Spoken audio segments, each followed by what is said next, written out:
தமிழ்நாட்டில் கடந்த 19ஆம் தேதி நடந்த அந்த வாக்குப்பதிவு விவரங்களை வெளியிடும் போது அதில் மாறுபாடு நிகழ்ந்தது ஏன் என்பதற்கான விளக்கங்களை சத்யபிரதா சாஹூ தெரிவித்திருக்கிறார்.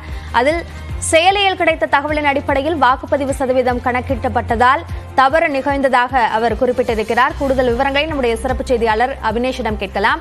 அபினேஷ், என்னென்ன விளக்கத்தை சத்யபிரதா சாஹூ தெரிவித்திருக்கிறார்? அபிநயா, தமிழ்நாட்டில் 39 மக்களவை தொகுதிக்கும் கடந்த 19ஆம் தேதி காலை 7 மணிக்கு தொடங்கி மாலை 6 மணி வரை வாக்குப்பதிவு நடைபெற்றது.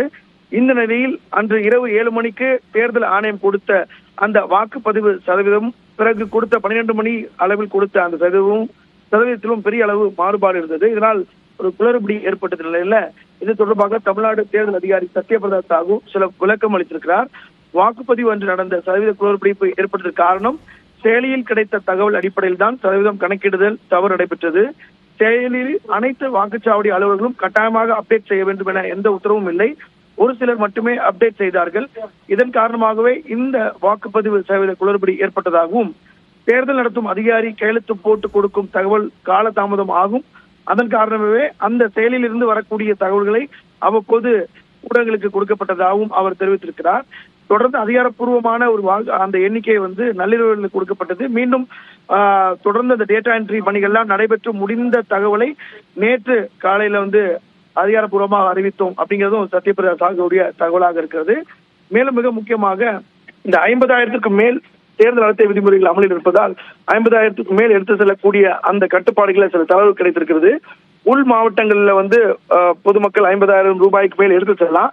ஆனாலும் அண்டை மாநிலங்களை ஒற்றிக்கூடிய தமிழக எல்லை பகுதியில குறிப்பா அதர் ஸ்டேட்ஸோட இந்த பார்டர் மாவட்டங்கள்ல 12 மாவட்டங்கள்ல பறக்கும் படையினர் அந்த சோதனையில இருப்பாங்க அப்படிங்கிறதையும் குறிப்பிட்டிருக்கிறாங்க. அதாவது மிக குறிப்பா திருவள்ளூர், வேலூர், கிருஷ்ணகிரி, சேலம், ஈரோடு, நீலகிரி, கோவை, தேனி, திருநெல்வேலி, கன்னியாகுமரி, தென்காசி மற்றும் திருப்பத்தூர் ஆகிய மாவட்டத்துல அந்த சோதனை தொடரும். அங்கு 50,000க்கு மேல் ஆவணமின்றி எடுத்து சென்றால் அங்கு பறக்கும் படை அதிகாரிகளால் அந்த பணம் கைப்பற்றப்படும் அப்படிங்கிறதையும் சொல்லியிருக்கிறாங்க. இந்த நிலையில 39 மக்களவை தொகுதிக்கான அந்த வாக்கு எண்ணும் மையத்துல தொடர்ந்து 24 மணி நேரமும் பாதுகாப்பு பணியில இருப்பதாகவும் அவர் குறிப்பிட்டிருக்கிறார். அபிநயா, வாக்குப்பதிவு சதவீதத்தில் மாறுபாடு ஏற்பட்டது ஏன் என்பதற்கான விளக்கத்தை தலைமை தேர்தல் அதிகாரி சத்யபிரதா சாஹூ கொடுத்திருக்கிறார். இது சார்ந்த விரிவான விவரங்களுக்கு நன்றி அபினேஷ்.